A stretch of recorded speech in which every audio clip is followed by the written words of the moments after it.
천사가 롯에게 높은 산으로 도망가라고 했습니다. 그런데 롯은 높은 산으로 도망가는 것은 너무너무 무섭게 생각이 되었습니다. 왜냐하면 저 멀리 있는 높은 산까지 하나님의 구원의 능력이 미치지 못할 것 같거든요. 가다가 재앙을 만나서 죽을 것 같습니다. 그래서 소돔에서 가까운 저 작은 성에 나를 가게 해 주십시오. 하나님이 소돔을 심판으로 멸망시킨다면, 하나님의 능력이 거기에 임한다면 그곳에서 제일 가까운 곳에 있는 작은 성, 거기 그 정도라면 하나님의 구원의 능력도 미치지 않겠는가. 그래서 그 성 이름이 소알이 됐다 그랬죠. 작은 성이다. 그것은 그 성 자체의 사이즈만 작다는 것이 아니라 롯의 믿음이 그만큼 작은 믿음이었다. 하나님의 능력은 저곳까지는 못 미치고 여기까지 정도라야 하나님께서 나를 보호해 주실 것이다라는 작은 믿음이었습니다. 롯이 소돔을 떠나서 그 소알성으로 들어가는데 하늘에서 비와 유황이, 불과 유황이 비처럼 쏟아졌습니다. 그래서 소돔이 다 뒤집어 엎어졌습니다.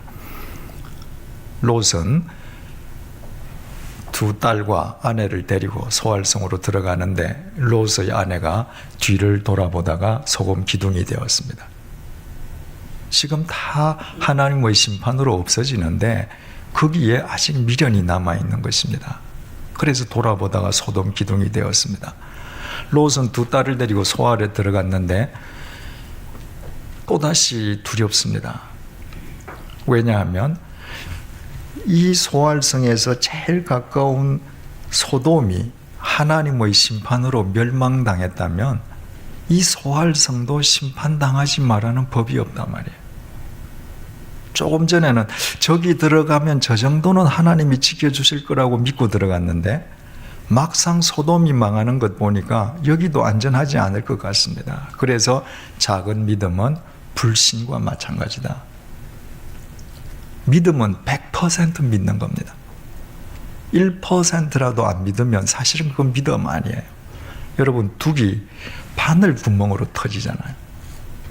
둑이 100% 막혀 있지 않으면 바늘 구멍 생각해 보세요. 큰 댐에 바늘 구멍이라면 0.001% 될까요? 근데 그것 때문에 터집니다. 믿음도 마찬가지예요. 바늘 구멍이라도 안 믿으면 결국 결정적인 순간에는 모든 것을 안 믿는 것과 똑같아요. 그래서 롯이 두 딸들을 데리고 다시 높은 산으로 올라갔습니다. 믿음으로 올라간 것이 아니라 철저하게 불신으로 올라갔죠. 노아는 방주에서 나와서 제일 먼저 예배부터 드렸다고 했습니다. 아브라함도 가는 곳마다 단을 쌓고 예배 드렸죠. 제사 드렸죠. 그러면 죽음에서 살아난 롯이 두 딸과 함께 동굴에서 거하면서 그 동굴을 찬양의 동굴, 예배의 동굴, 기도의 동굴, 말씀의 동굴로 삼아야 될 것 같은데 그 동굴에서 무슨 일이 있었는지 우리 지난 시간에 봤습니다. 두 딸들이 아버지를 더 이상 자기 아버지가 아니라 사내로 간주했습니다. 그래서 황급하게 도망 나오느라고 아무것도 갖고 나오지 못했을 터인데 그 동굴 산속에 숨어 피신생을 하는 동안에 열매들을 모았겠죠, 그죠? 산속에서. 그래서 술을 담궜습니다.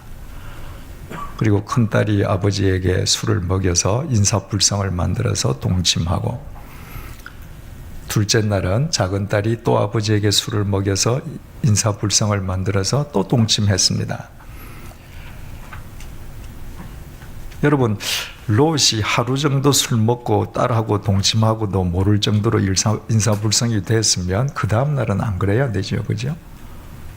그런데 아버지를 사내로 보고 술을 먹이는 딸이나 그 음흉한 술을 먹고 좋다고 주고받는 아버지나 몸은 소돔을 떠났는데 그 마음은 여전히 소돔의 연장선상에 있다고 했습니다. 롯이 술을 먹던 날은 이틀 다 인사불성이 돼서 자기가 뭐 하는지 몰랐는데 한 달, 두 달 지나니까 딸들 배가 부르잖아요. 남자도 없는데 아이를 배웠다면 아, 저게 나 아이구나. 결국은 알게 됐을 거란 말이죠. 그래서 롯이 가슴을 치면서 한탄하고 자살이라도 했는가? 1년이 지나서 큰딸이 아이를 낳고는 아들 이름을 모압이라고 했습니다. 모압의 조상이 된 사람이죠. 그 모압은 뜻이 내 아버지로부터. 둘째 딸도 같은 시기에 아들을 낳고 이름을 베남미라고 했는데 베남미는 암몬 자손의 조상이 됐다. 암몬 민족의 조상이 됐다고 했습니다. 그 베남미는 내 아버지 아들이라는 거예요.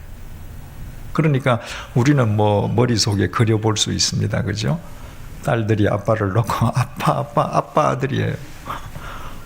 그러니 뭐 도리도리. 예. 그러니까 아버지하고 딸하고 앉아서 그 사이에서 난 아이들 좋다고 키우는 그 모습을 우리가 그려볼 수 있습니다. 암몬 민족 또 모압 민족 다 하나님의 총회에 들어오지 못했습니다. 그리고 하나님의 선민인 이스라엘 백성들의 대적이 되는 민족이 된 것이죠. 하나님께서 소돔을 뒤집어 엎으실 때, 그리고 롯을 구원해 주실 때, 거기에서 살아난 롯과 롯의 두 딸들도 하나님께서 타락한 소돔과 고모라를 뒤집어 엎으시는 것을 확인했다면 그 다음 차례는 자신들의 심령을 하나님 앞에서 뒤집어 엎어서야 된다고 했습니다. 그런데 그것을 뒤집어 엎지 않았습니다. 그때 롯은 두 사위, 아내만 잃은 것이 아니라 자신의 딸들도 잃었습니다. 아버지 딸 관계가 뒤틀린 겁니다. 그리고 그 후손이 하나님의 총회에 들어오지도 못하고 이스라엘의 대적이 됨으로 인해서 그 후손들마저 잃었단 말입니다. 여러분 참 롯이 한심하죠. 그런데 어떻습니까? 롯이 저 높은 산은 하나님 능력이 못 미치리라고 불신해서 작은 성 갔다가 이것도 위험해. 또 하나님 불신해서 높은 산으로 갑니다. 하나님 못 믿어요. 그 불신 속에서 형편없는 짓을 했단 말이죠. 그런데 여러분 오늘 하루 여러분들 하나님 말씀대로 살았습니까? 여러분들이 하나님 말씀대로 살지 않고 이 세상은 영원하지 못하다는 것 여러분들 100번씩 1000번씩 말은 하면서도 세상의 법칙을 따라서 오늘 산다면 왜 그렇습니까? 하나님을 여러분들이 신뢰하지 않기 때문입니다. 롯하고 차이가 있습니까? 없습니다. 우리가 한심하게 보이는 이 롯이 하나님 보시기에는 우리 자신들일 수 있음을 우리가 잊지 않으면 우리도 언젠가 우리의 코끝에서 호흡이 멈추는 순간 하나님 앞에 보여드릴 것이 아무것도 없는 수치스러운 인생의 주인공이 될 수밖에 없는 것입니다. 성경은 이 뒤에 롯이 어떤 삶을 살았다에 대해서는 일체 얘기하지 않는다고 했습니다. 창세기에서 사라져 버렸습니다. 왜? 이것만으로도 충분하잖아요. 더 이상 알 필요가 없단 말이죠. 그러면 롯이 이렇게 엉뚱한 짓을 하고 있는 동안에 아브라함은 어떤 삶을 살았는가? 그것이 오늘 우리가 함께 살펴볼 창세기 20장의 내용입니다. 1절 보시겠습니다. 아브라함이 거기서 네게브 땅으로 옮겨가 가데스와 술 사이 그랄에 거류하며, 자, 아브라함이 거기서의 공표를 하십시다. 거기가 어디죠? 헤브론. 그동안에 있던 헤브론에서 네게브 땅으로 옮겨갔다. 네게브는 이스라엘 남쪽 있는 광야입니다. 광목지죠. 땅으로 옮겨가 가데스와 술 사이 그랄에 공표하십시다. 그래서 거기서 하고 그랄 이렇게 연결을 해 놓으십시다. 그랄에 거류했다. 아브라함이 느닷없이 헤브론을 떠나서 그랄에 가서 장막을 쳤습니다. 그랄이라고 하는 것은 이 당시는 블레셋이 지배하던 땅이었습니다. 왜 아브라함이 그리로 갔는가? 우리가 여러 가지 생각을 할 수 있는데, 아브라함은 목축업자지 않습니까? 그럼 목축업자들은 많은 양떼들이 풀을 뜯고 나면 그 다음 초지를 찾아가야 되거든요. 그래서 거류하던 그곳에 초지가 다 이제 끝났기 때문에 이 그랄이라고 하는 곳은 금류가 흐르는 계곡이 있어서 굉장히 비옥한 땅이었던 것으로 알려져 있습니다. 그 새로운 더 좋은 방목지를 찾아서 갔다라고 우리가 생각할 수 있습니다. 여기 창세기 21장을 보면 뒤쪽에 이제 다음 시간 계속해서 보시겠습니다만은 이 20장 사건이 다 끝난 뒤에도 꽤 오랜 기간 동안 아브라함이 이 그랄의 우물을 파고 살고 있음을 성경이 증언해주고 있습니다. 따라서 새로운 방목지를 찾아서 그곳에 갔다라고 생각하는 것이 제일 쉬운 해답일 수 있죠. 그런데 거기 가서 뭐 했느냐가 중요합니다. 2절, 그의 아내 사라를 자기 누이라 하였으므로. 그 그랄에 가서 제일 먼저 뭐 했는가? 자기 아내 사라를 자기 누이라고 거짓말했다는 거예요.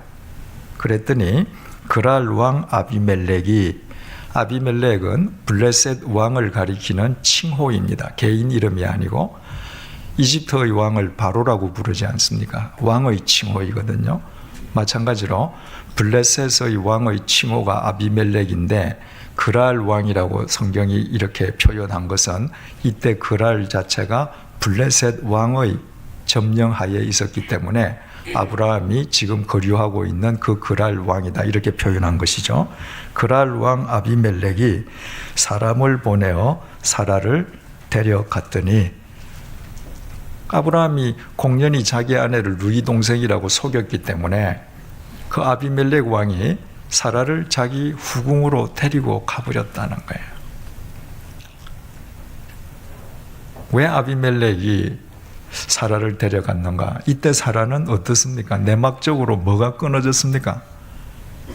경수도 끊어졌습니다. 맨스가 끊어진 거예요. 그런데 어떻게 그런 여자를 아비멜렉이 후궁으로 데리고 가는가? 여러 가지 우리가 생각할 수 있죠. 당시의 왕들은 자기가 통치하는 그 구역 내에 민족별로 후궁을 둔단 말입니다. 그러니까 자기가 모르던 지금 민족이 하나 들어왔습니다.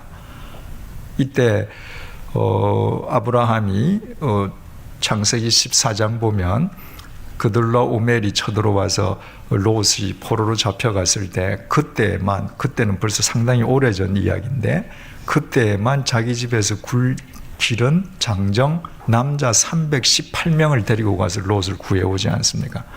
근데 그때로부터 지금 상당한 시간이 지났거든요. 따라서 장정만 몇백 명이 된다면 그 부인, 아이들 합치면 거대한 집단이죠. 그러니까 그 거대한 집단과 어떤 동맹의 필요성에 의해서 아브라함이 누이 동생이라고 하니까 그 족장인 아브라함의 누이 동생을 자기 후궁으로 데려갈 수도 있습니다. 또 실제로 사라의 미모 때문에도 그럴 수 있습니다. 지금 이때 아브라함의 나이가 99세이고 사라는 10살 작으니까 89세지 않습니까? 그런데 지금 우리 나이로 99세를 생각하면 안 된다고 이미 말씀드렸죠. 네. 아브라함이 몇 세에 죽었다고요? 175세에 죽었습니다. 그러니까 아브라함이 지금 99세라면 대충 계산해서 요즘 나이로 따져서 한 50살 됐다 이렇게 생각하시면 돼요. 그러면 아브라함과 사라가 10살 차이니까 그것도 요즘 나이로 계산 비율로 따져서 5년 차이다. 그러면 사라는 겨우 지금 45살 정도입니다. 지금 나이로 따지면. 여러분 45살에 미모가 갑니까? 안 가잖아요. 예. 또 사라가 경수가 끊어졌는데 요즘은 뭐 50대 초에 끊어진다고 하십시다. 50대에 경수가 끊어진다고 미모가 갑니까? 그렇지 않습니다. 그러니까 실제로 아비멜렉이 사라의 미모를 보고 후궁으로 취했을 수도 있다는 얘기죠. 중요한 사실은 이거 우리가 많이 아는 얘기잖아요. 어디서 이런 일이 있었던가요? 예? 어디에서? 예, 애굽에서. 그때가 아브라함 몇 살 땐가? 바로 창세기 12장에 가나안에 오자마자 장막을 쳤는데 기근이 있었거든요. 그 기근을 피해서 에집트에 가서 그렇게 거짓말하고 아내를 빼앗기는 수모를 겪었던 적이 있습니다. 그때가 75살 때입니다. 지금 몇 살이에요? 99세입니다. 24년이 지났는데 느닷없이 옛날에 했던 어처구니 없는 일이 아브라함의 삶에서 지금 되풀이 되고 있습니다. 그렇다면 왜 이런 일이 지금 있었는가? 1절의 의미를 우리 다시 보게 됩니다. 1절, 아브라함이 거기서 헤브론이죠, 그죠? 네게브 땅으로 옮겨가 가데스와 술 사이 어디에? 그랄에. 헤브론은 어떤 뜻이라 그랬죠? 교제의 자리, 하나님과 교제하는 자리입니다. 그런데 그랄이라고 하는 이 말 뜻은 무슨 말인가? 기복의 땅, 기복이 생기는 거예요. 지금 아브라함의 신앙에 기복이 생겼습니다. 또 그랄이라고 하는 것은 정체, 멈춤이라는 말이에요. 지금 아브라함의 믿음이 정체 상태에 빠진 겁니다. 여러분, 천사가 롯에게 네 생명을 보존하거라, 지체하지 마라 하면서 생명을 보존하는 그 길을 세 가지를 제시했습니다. 절대로 되돌아가지 마라. 두 번째로 멈추지 마라. 세 번째로 높은 곳으로 가라. 이것이 신앙의 원칙입니다. 우리는 절대로 옛날로 되돌아가서는 안 되고 가다가 멈추어도 안 돼요. 멈추면 그 상태 그대로 있는 것이 절대로 아닙니다. 퇴보해요. 안위감만 못합니다. 그래서 우리의 신앙은 날로 어제보다 더 잘하고 날로 그리스도의 장성한 분량이 충만한 데까지 이르러야 되는데 느닷없이 아브라함이 신앙의 나태함, 신앙의 해이, 영적 정체에 빠져버렸습니다. 왜 갑자기 아브라함이 영적 정체에 빠졌겠는가? 우리는 충분히 알 수 있는 근거를 이미 갖고 있습니다. 창세기 18장 보니까 하나님께서 사람의 형상으로 아브라함을 직접 찾아가시잖아요. 그래서 아브라함과 대면해서 만나 주십니다. 하나님께서 아브라함에게 뭐라고 그러셔요? 내가 하려는 일을 아브라함 너에게 숨길 수 있겠냐? 하나님께서 아브라함에게 당신의 속내를 밝혀주시기까지 하셨습니다. 하나님께서 소돔과 고모라를 심판하신다는 사실을 안 아브라함이 하나님께 소돔과 고모라를 위해서 중보 기도를 드렸습니다. 하나님께서 그 아브라함의 기도를 들어주시고 패역한 소돔과 고모라를 심판하시는 가운데에 롯을 살려주시기까지 하셨습니다. 이 정도 되면 아브라함이 영적 교만에 빠지기가 충분하죠. 말하자면 자기 자신이 하나님과 같은 반열에 올라가 있습니다.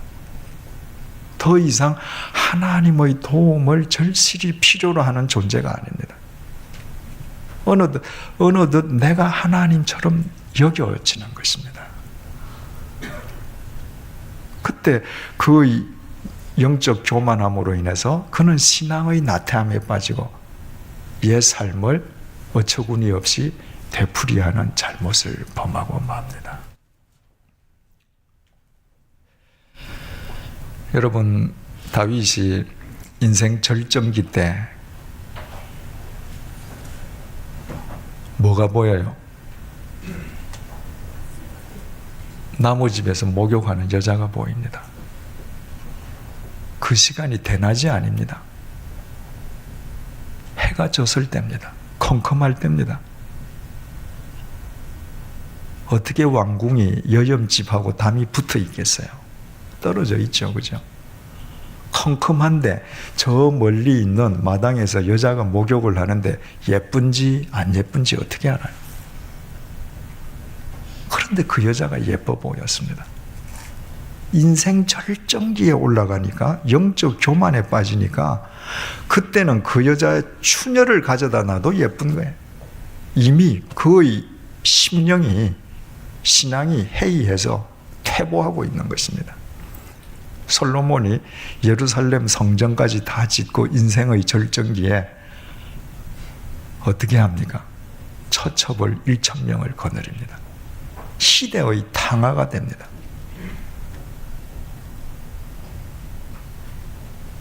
여러분, 어떤 사람의 믿음이 정말 좋은 믿음일까요? 저처럼 하나님 떠나서 매 맞고 터지고 코 깨어서 오고, 그러면 드라마는 있습니다.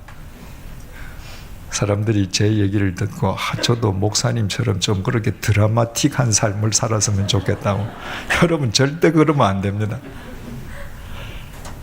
저처럼 살면 드라마는 있는데 그건 바른 삶이 아니에요. 가장 좋은 신앙은 인생이 따뜻한 봄날에, 인생이 편안할 때, 인생의 절정기에 하나님을 잊지 않는 사람입니다. 여러분, 인생에 아무 폭풍이 없어요? 그런데도 여러분이 겸손하게 하나님을 믿습니까? 여러분, 신비한 것을 못 봤더라도, 하나님의 음성을 여러분의 귀로 못 들었더라도, 기도할 때 환상이 보이지 않아도 여러분은 최고의 믿음을 가지신 분입니다. 이와 같은 사실, 아브라함은 믿음의 조상이잖아요. 이 아브라함에 대해서 이야기를 쓴 사람이 이방민족이 쓴 것이 아닙니다. 바로 그 믿음의 조상 아브라함을 자기 믿음의 조상으로 모시는 유대인 모세가 쓴 것입니다. 그런데 그 모세가 아브라함의 이런 형편없는 수치스러운 면을 그대로 기록했습니다. 이런 것을 보면 누가 성경이 하나님 말씀이 아니라고 부정할 수 있어요? 여러분, 왜 성경이 하나님 말씀이에요? 모세가 홍해 앞에 서서 지팡이를 치니까 홍해가 갈라졌다? 만나와 메추라기가 떨어졌다? 그런 이야기가 있어서 하나님 말씀입니까? 아니에요. 그런 말씀 때문에 사람들은 더 못 믿습니다. 그건 전설이라고. 여러분, 이 세상에 어떤 종교의 경전을 보더라도 그 종교에서 위인으로 되어 있는 사람의 험결은 절대로 나타나지 않습니다. 한번 믿음의 위인의 반열에 올라 있는 사람은 더 이상 실수하지 않는 사람으로 늘 다 묘사되어 있습니다. 다른 경전은 다 사람으로부터 나오잖아요. 자기 의를 이루어야 되거든요. 그러니까 인간의 실수를 만약에 기록한다면 그 종교의 결점을 이야기하는 것과 똑같습니다. 기록할 수가 없습니다. 그러나 이 성경은 하나님으로부터 나온 말씀입니다. 그래서 그 어떤 인간도 속으로는 이중성이 있고 위선이 있고 수치스러운 삶의 단면이 있음을 성경은 적나라하게 보입니다. 하나님과 바른 관계를 갖지 않으면 모든 인간은 겉으로 아무리 성스럽게 보여도 똑같다는 거예요. 하나님 보시기에는 아무도 구별되지 않는 것입니다. 그래서 헤브론에 가서 그렇게 하나님과 1대1로 대면하고 하나님께서 당신의 속내를 밝히는 것까지 되기까지의 수준에 올라있던 아브라함이 하루아침에 영적 교만 속에서 이렇게 추락하는 모습도 가감없이 보여줍니다. 왜? 하나님과의 바른 관계 속에서만 인간은 바로 설 수 있음을 정확하게 보여주기 위함입니다. 그런데 한편으로는 어떻습니까? 아브라함이 이렇게 실수하니까 우리한테 얼마나 위로가 돼요?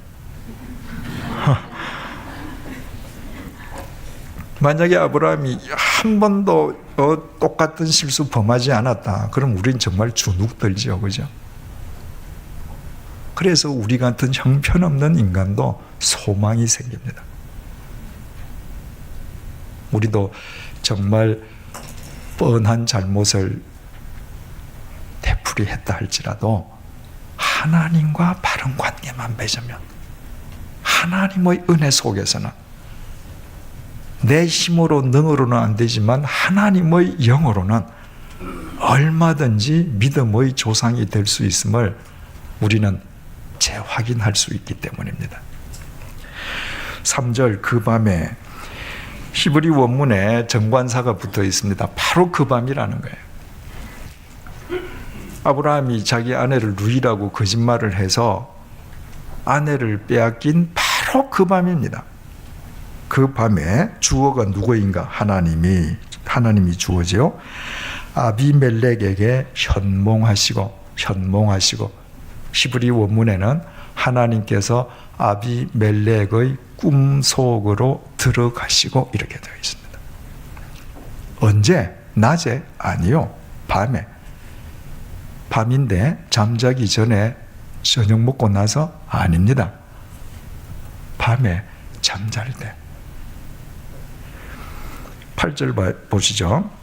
아비멜렉이 그날 아침에 일찍 일어나, 일반적으로 밤 그러면 그 다음날 아침을 뭐라고 표현해야 돼요? 이튿날 아침이래야 되죠. 그런데 지금 아비멜렉이 꿈을 꾸고 나서 그날 아침 이러니까 이 밤이라는 것이 바로 해 뜨기 직전 한밤임을 의미합니다. 그 한밤에 하나님께서 아비멜렉의 꿈속으로 들어가셨습니다.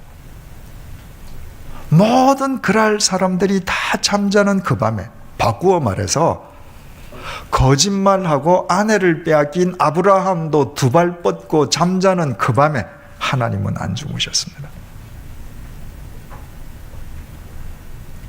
아브라함은 잠시 하나님을 외면했지만 하나님은 그 아브라함을 외면하시지 않았습니다. 아브라함은 거짓말하고도 편안하게 두 발 뻗고 잠을 자지만 하나님께서는 그 아브라함을 위해서 졸지도 아니하시고 주무시지도 아니하셨습니다. 그리고 아비멜렉의 꿈속으로 들어가셔서 말씀하셨습니다. 그에게 이르시되 내가 데려간 이 여인으로 말미암아 내가 죽으리니 그는 남편이 있는 여자입니다. 아비멜렉아, 너 죽는다. 네가 지금 데리고 간 그 여자는 홀몸이 아니고 남편이 있는 유부녀다. 아비멜렉이 깜짝 놀랐겠죠. 4절 아비멜렉이 그 여인을 가까이 하지 아니하였으므로 그가 대답하되 주여 주께서 의로운 백성도 멸하십니까?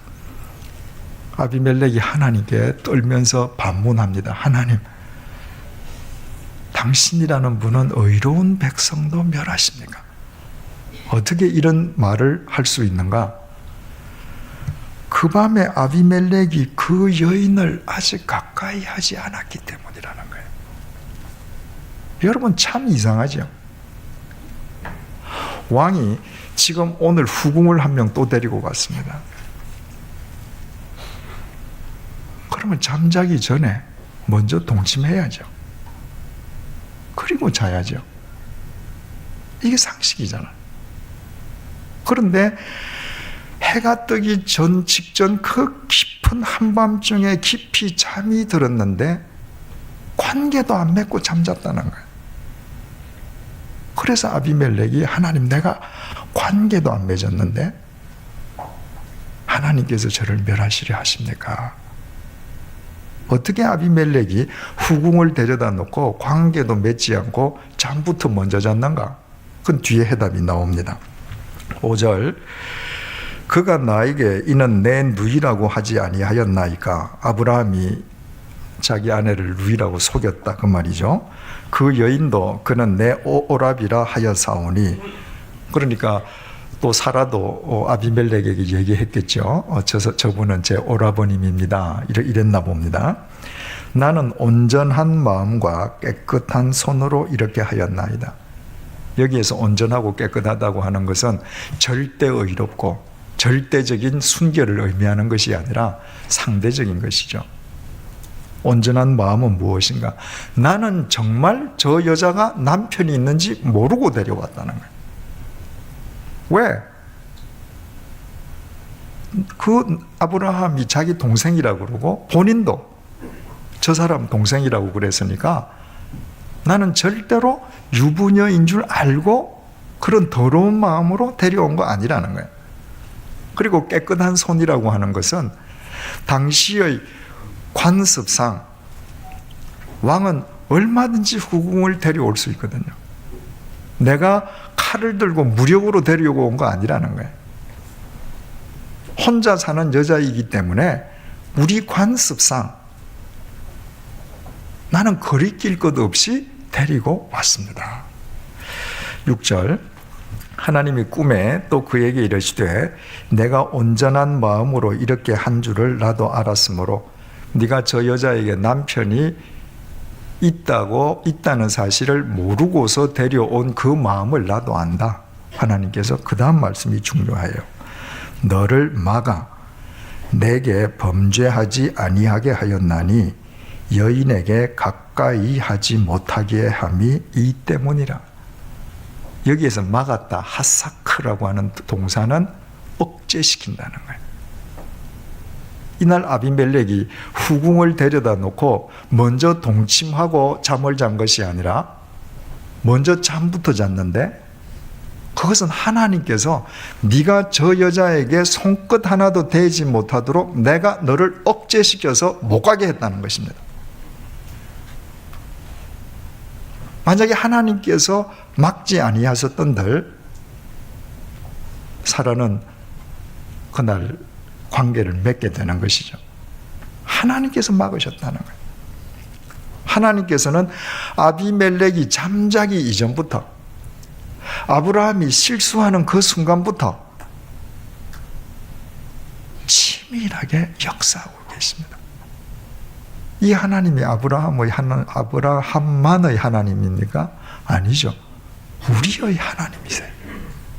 왜 하나님께서 아브라함에게 그렇게 해주시는가? 7절 이유를 밝히십니다. 이제 그 사람의 아내를 돌려보내라. 그는 선지자다. 우리 번역에는 빠져 있는데요. 이제 그 사람의 아내를 돌려보내라. 히브리 말에는 그 다음에 왜냐하면이 있습니다. 왜냐하면 그는 선지자다.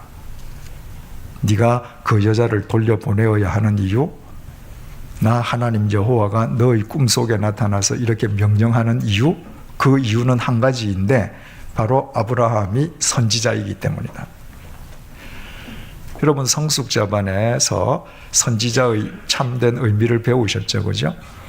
우리말 선지자, 예언자, 미리 선자, 미리 예자가 있기 때문에 점쟁이처럼 앞에 일어날 일을 미리 알고 이야기하는 사람들이 선지자, 예언자인 것처럼 오해하게 되었다고 그랬습니다. 그런데 실제로 히브리 말로 나비라고 하는 말은 그런 뜻이 아니라고 그랬죠. 예언자 할 때 예자가 예금할 때 예자, 맡길 예자입니다. 하나님의 말씀이 맡겨진 자, 하나님의 말씀을 맡은 자가 선지자예요. 그 말씀으로 세상을 살고 그 말씀으로 세상을 판단하는 사람들입니다. 그러면 아브라함이 도대체 하나님의 어떤 말씀을 맡았는가? 너로 큰 민족을 이루게 하겠다. 너로 열국의 아비가 되게 한다. 너로 말미암아 뭇 민족이 복을 얻게 될 것이다. 그 말씀을 지금 아브라함이 받았습니다. 하늘의 별처럼 네 후손이 많아질 것이다. 아브라함이 그 말씀을 믿었더니 하나님께서 이를 아브라함의 의로 여기시고 네 후손이 될 사람은 너희 집에 있는 종 집사 엘리에셀이 아니다. 네 후사가 될 사람은 네 첩의 소생 이스마엘이 아니다. 네 후사가 될 사람은 경수가 끊어졌지만 네 안에 사라다. 이 말씀이 지금 아브라함에게 담겨 있습니다. 만약에 아비멜렉이 사라를 범하면 뭐가 더럽혀지는 거예요? 하나님의 말씀이 더럽혀지는 겁니다. 21장 1절 보십시다. 여호와께서 뭐 하신 대로? 말씀하신 대로 사라를 돌보셨고, 여호와께서 뭐대로? 말씀하신 대로 사라에게 행하셨으므로 사라가 임신하고 하나님이 어떻게 해요? 말씀하신 시기가 되어 노년의 아브라함에게 아들을 낳으니. 보십시오. 하나님께서는 이 말씀을 맡기신 것입니다. 그 말씀이 하나님의 때에 인카네이션, 역사해야 돼요. 그래서 하나님께서는 바로 아브라함의 마음속에 담겨있는 그 말씀, 당신의 말씀을 지키시기 위해서 아브라함을 지켜주시는 것입니다. 여러분, 우리가 하나님의 말씀을 품고 살아야 할 이유가 여기에 있습니다. 내 마음속에 하나님의 말씀이 품겨 있으면 하나님께서는 당신의 말씀을 지켜주시기 위해서 우리의 삶을 지키십니다. 그뿐만이 아니에요. 7절, 이제 그 사람의 아내를 돌려보내라. 그는 선지자라. 그가 너를 위하여 기도하리니 네가 살려니와. 아브라함에게는 내 말을 맡겼는데 그 말을 맡은 선지자 아브라함이 기도함으로 인해서 네가 살 것이다. 우리가 하나님의 말씀을 마음속에 품고 살아갈 때에 하나님께서는 우리의 기도를 귀하게 여기십니다. 하나님께서는 우리의 기도에 귀를 기울이십니다. 내가 예뻐서? 아니요. 내 마음속에 담겨있는 당신의 말씀 때문입니다. 7절 하반절입니다. 내가 돌려보내지 아니하면 너와 내게 속한 자가 다 반드시 죽을 줄 알지니라. 이러고서도 네가 만약 그 여인을 돌려보내지 않는다면 너만 화를 입는 것이 아니라 너에게 속한 모든 권속들 다 반드시 화를 입는다. 이 순간까지는 지금 아브라함은 하나님께서 이렇게 역사해 주시는 것도 모르죠. 그저 걱정만 하고 또 자고 뭐 이러고 있는 거죠. 그죠? 8절, 아비멜렉이 그날 아침에 일찍이 일어나자마자, 이 말입니다. 일어나자마자 모든 종들을 불러 그 모든 일을 말하여 들려주니 그들이 심히 두려워하였더라. 아비멜렉이 모든 신복들을 불러서 당연히 말을 해야죠. 왜? 저 가족을 잘못 건드리면 큰일 난다는 것을 다른 사람들도 알아야 되지 않겠어요? 9절, 아비멜렉이 아브라함을 불러서 그에게 이르되 내가 어찌하여 우리에게 이렇게 하였느냐? 내가 무슨 죄를 내게 범하였기에 네가 나와 내 나라가 큰 죄에 빠질 뻔하게 하였느냐? 내가 합당하지 아니한 일을 내게 행하였도다 하고. 지금 아비멜렉이 아브라함을 야단치는 겁니다. 내가 합당하지 아니한 일을 내게 했다. 이 말을 히브리 말로 그대로 번역하면요, 네가 절대로 해서는 안 될 짓을 했다는 거예요. 그래서 공동 성경 번역은 이 문구 네가 합당하지 아니한 일을 내게 행하였다, 이 말을 네가 차마 못할 짓을 했다는 것입니다. 생각해 보십시오. 자기 아내를 누이라니 그 할 짓입니까? 그리고 그 아내를 모르고 데리고 가서 범죄하게 만들었으니 그게 차마 할 짓입니까? 말이 안 되는 짓이죠. 믿음의 조상이어야 할 아브라함이 불신자한테 야단을 맞고 있습니다. 하나님을 믿는 사람이 하나님의 말씀대로 살지 아니하면 믿는 사람들이 욕하지 않습니다.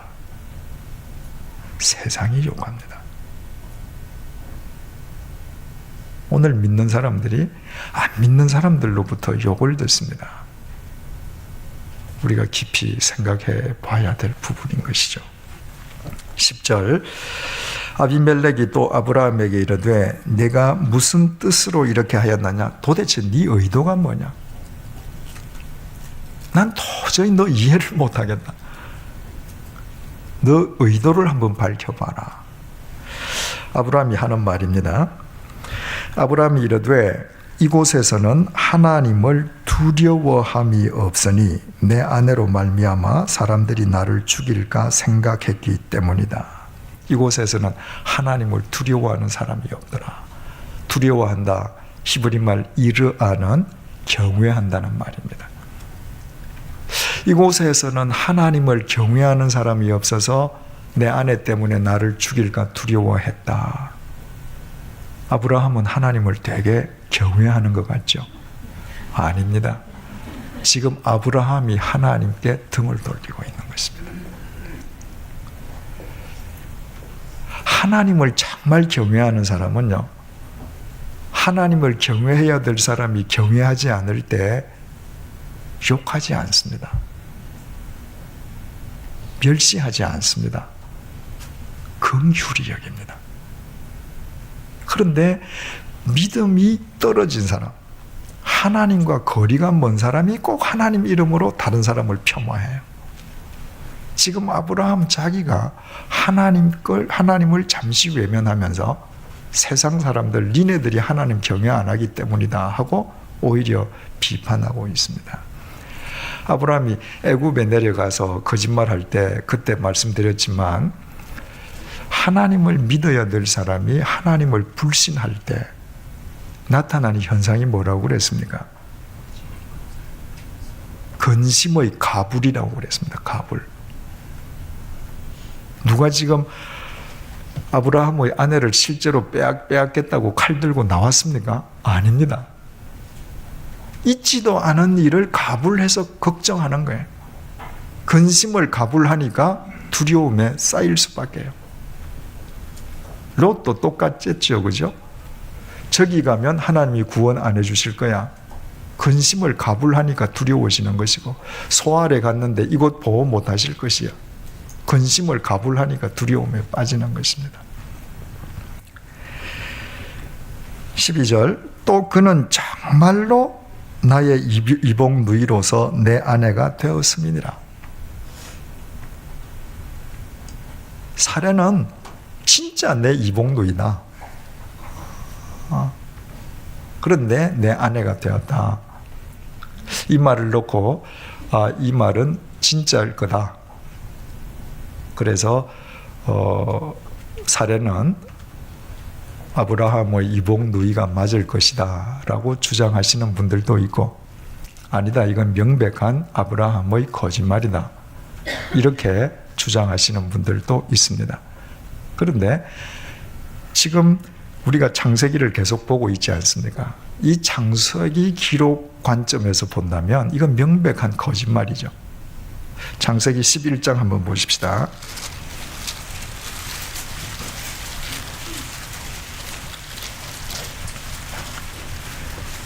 창세기 11장 27절, 데라의 족보는 이러하니라. 데라는 아브람과 나홀과 하론을 낳고 하란은 롯을 낳았다. 자, 아브람의 아버지 데라가 세 아들을 낳았는데 아브람, 나홀, 하란입니다. 그리고 하란이 롯을 낳았어요. 28절, 하란은 그 아비 데라보다 먼저 고향인 갈대아인의 우르에서 죽었다. 하란이 먼저 죽어서 조카 롯이 아브람을 따라다니게 된 거죠, 그죠?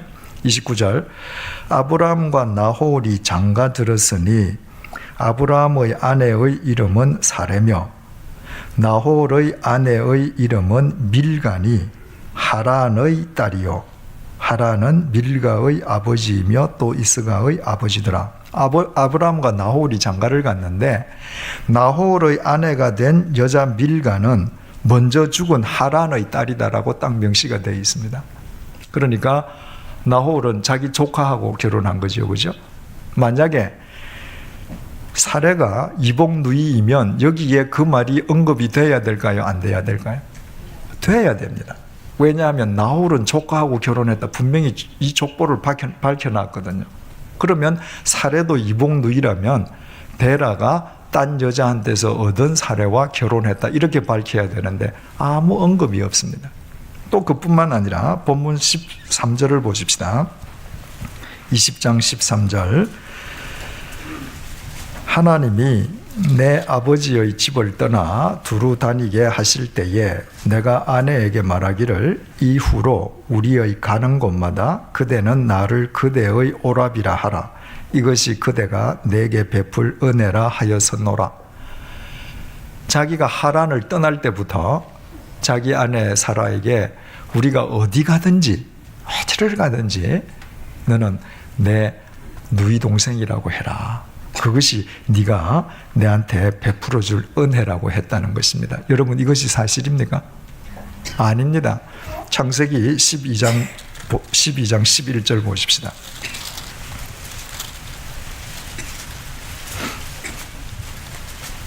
12장 11절. 그가 애굽에 가까이 이르렀을 때에 그의 아내 사레에게 말하되 내가 알기에 그대는 아리따운 여인이라 애굽 사람이 그대를 볼 때에 이르기를 이는 그의 아내라 하여 나는 죽이고 그대는 살리리니 원하건대 그대는 나의 누이라 하라. 그러면 내가 그대로 말미암아 안전하고 내 목숨이 그대로 말미암아 보존되리라 하니라. 여기에 어디에 앞으로 갈 때마다 거짓말해라. 그런 말 없습니다. 애굽에 내려갈 때 이때는 단 1회성으로 그렇게 한 것입니다. 그런데 마치 처음부터 가는 데마다 그렇게 하기로 약속한 것처럼 이야기를 했습니다. 여러분, 창세기 12장은 모세가 쓰고 창세기 20장은 예레미야가 썼다. 그래서 똑같은 관점이 아니라 서로 다른 관점으로 썼다. 그거 아닙니다.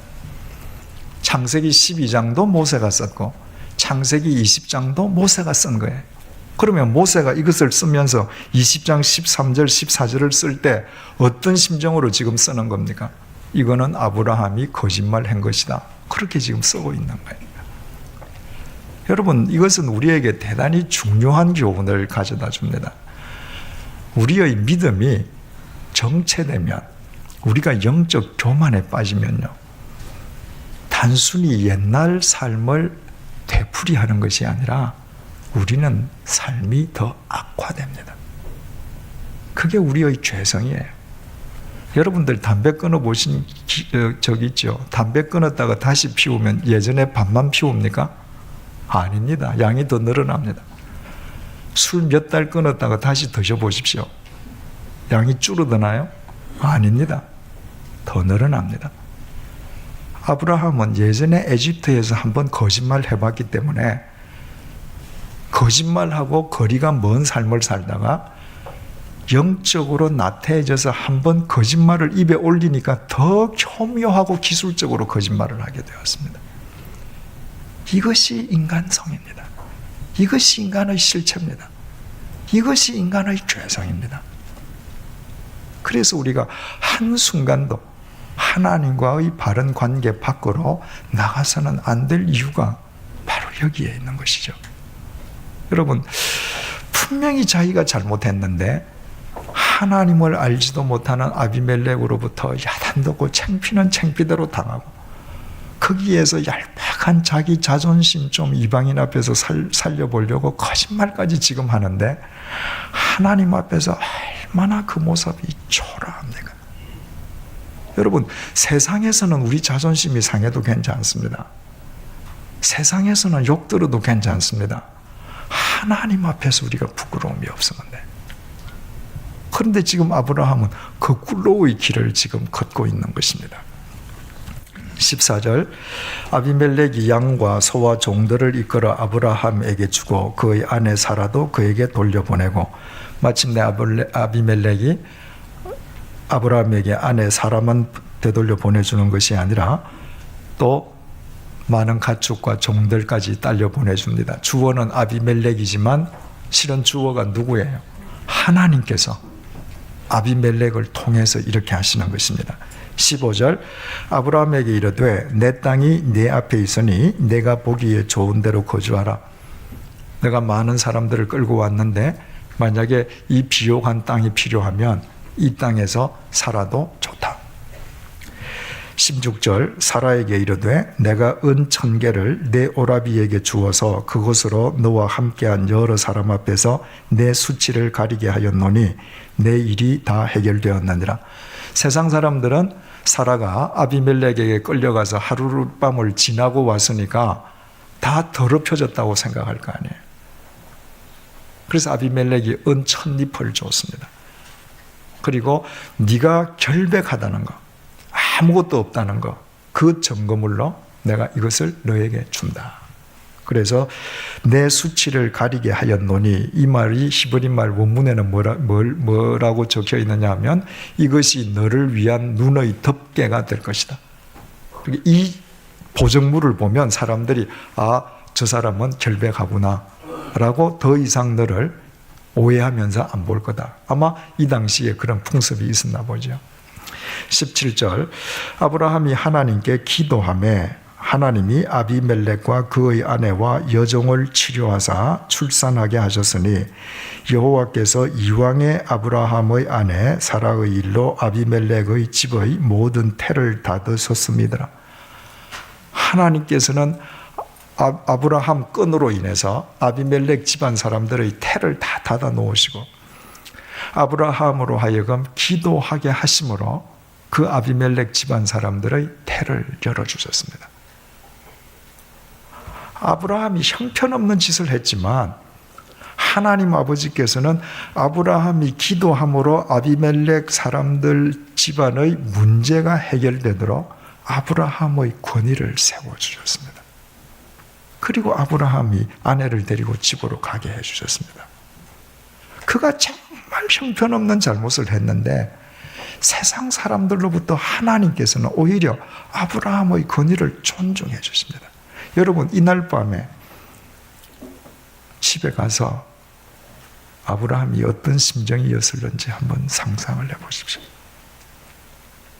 잠시 자기가 하나님과 같은 반열에 있는 것처럼 영적 교만에 빠졌는데 하나님 앞에서 자기 자신이 얼마나 작은 존재인지, 하나님이 얼마나 크신 분인지 동감했겠죠.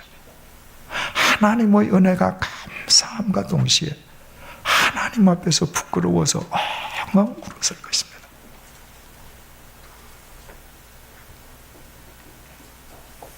중요한 사실은 이 일 이후에 아브라함은 다시 같은 어리석음을 반복하지 않는다는 거예요.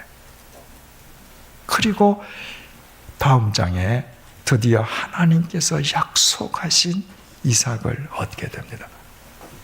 아브라함은 여전히 비옥한 땅 그랄에 있습니다. 그러나 아브라함의 몸은 그랄에 있지만 중심은 이미 헤브론을 회복하고 있음을 압니다. 우리는 알게 됩니다. 이것이 바로 롯과의 차이입니다. 베드로후서 2장 7절이 이렇게 증거합니다. 무법한 자들의 음란한 행실로 말미암아 고통당하는 의로운 롯을 건지셨으니 이는 이 의인이 그들 중에 거하여 날마다 저 불법한 행실을 보고 들으므로 그 의로운 심령이 상함이라. 하나님께서 그 불법하고 음란한 행위로 말미암아 고통당하는 의로운 롯을 구해 주셨다는 거예요. 여러분, 아까 아비멜렉도 하나님 앞에서 자기를 가리켜서 하나님 의로운 민족을 하나님께서 멸하십니까? 그게 절대적인 의인가요? 아니에요. 상대적인 의인 것이죠.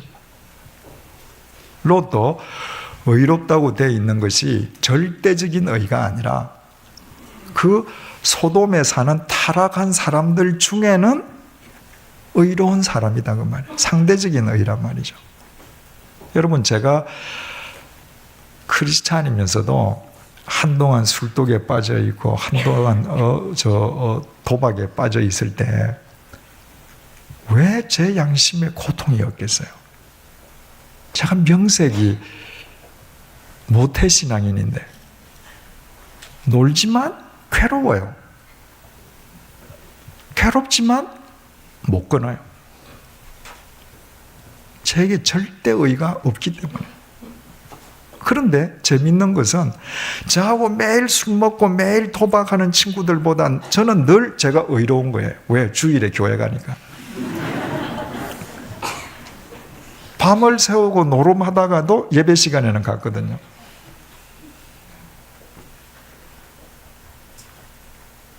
롯이 절대 의가 아니라 상대적인 의라는 것이 어디서 드러나는가? 지금 베드로후서 2장 7절이 강조하는 것이 하나님께서 롯을 건져주셨다는 것이거든요. 건짐을 받은 롯이 뭐 했습니까? 하나님께서 롯을 2번 건져주셨습니다. 처음에 소돔과 고모라로 갔을 때 하나님께서 그돌라오멜의 군대를 보내어서 소돔을 점령하게 하시잖아요.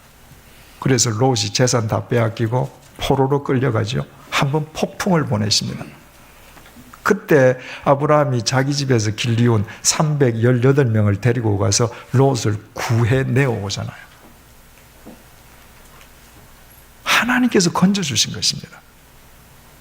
그때 롯이 어디로 갔습니까? 또 소돔으로 갔습니다. 그 소돔 좋다고 거기서 살았습니다. 그래서 2 천사가 왔을 때 다른 사람들 보기에 멋진 남자일 때 온 소돔에 남자들이 다 모여서 소위 남색을 하겠다고 끌어내라고 할 때 롯이 뭐라 그래요? 내 딸들 줄 테니까 딸들하고 놀아라. 그런 사고방식을 갖는 그 소돔에서 살았습니다. 하나님께서 또 구해주셨죠. 소돔과 고모라가 멸망하는 그 심판의 현장에서 구해주셨습니다. 뭐 했죠?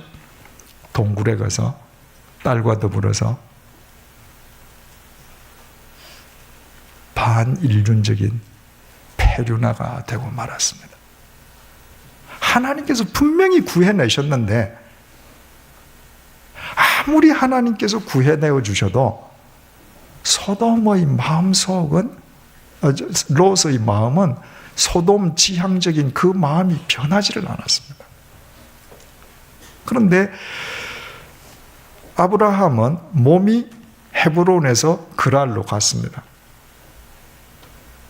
영적 해이에 빠졌습니다. 잘못했습니다. 수치를 당했습니다. 아내를 빼앗기는 인생 폭풍을 당했습니다.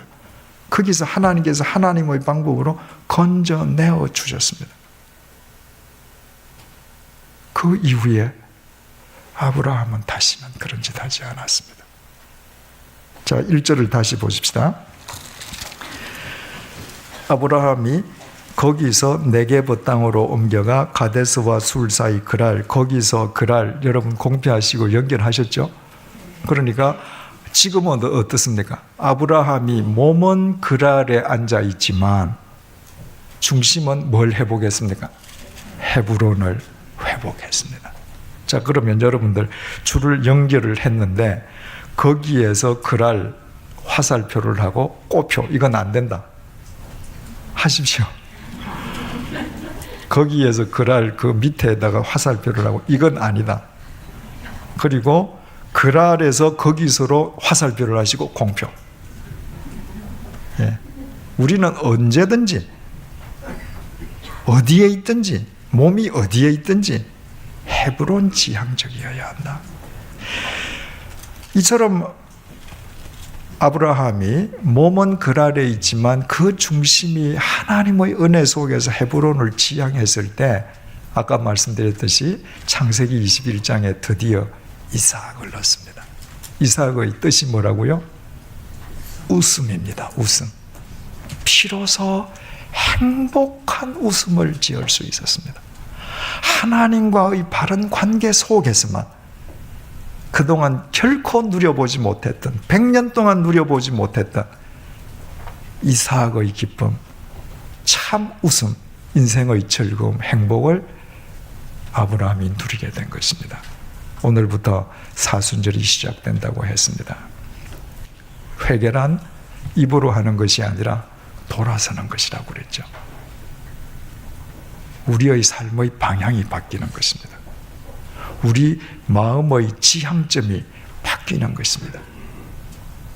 우리가 비록 몸은 이 세상 그랄 속에 있다 할지라도 우리의 중심이 이 사순절 기간 동안 주님을 향할 수 있도록, 주님에게 고정되도록 확실하게 돌아서십시다.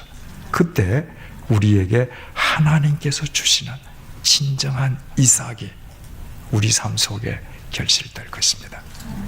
기도하시겠습니다. 하나님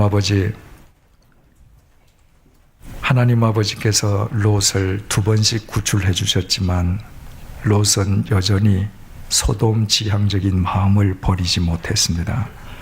그래서 귀한 인생을 살고서도 수치스러운 결말로 그 생이 끝나버리고 말았습니다. 하나님께서는 아브라함도 애굽의 수치에서, 그랄의 수치에서 2번 구출해 주셨습니다. 그러나 아브라함은 구출당할 때마다 그 마음을 하나님을 향하여 확정하는 삶을 살았습니다.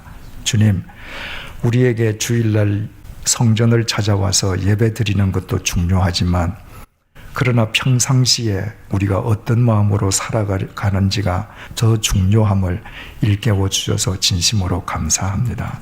주님, 우리가 이 세상 속에 살 때 비록 몸은 그랄에 있다 할지라도 우리 평상의 삶이 늘 하나님을 향하여 고정되게 도와주옵소서. 행여라도 우리가 몸은 예배당에 있으면서도 마음이 소돔을 지향하는 어리석음을 범치 않도록 도와주옵소서. 이 사순절 기간 동안 우리의 마음이 확실하게 하나님을 향하여 방향을 돌리게 도와주시고 우리의 중심이 하나님을 향하여 고정될 수 있도록 도와주옵소서. 그리하여 언젠가 썩어 없어질 세상의 열매가 아니라 하나님께서 주실 영원한 이삭의 열매가 우리의 삶 속에 결실됨으로 인하여 우리가 진정 그리스도 안에서 함께 웃고 기뻐하며 하나님을 찬양하게 도와주옵소서. 예수님의 이름으로 기도드립니다. 아멘.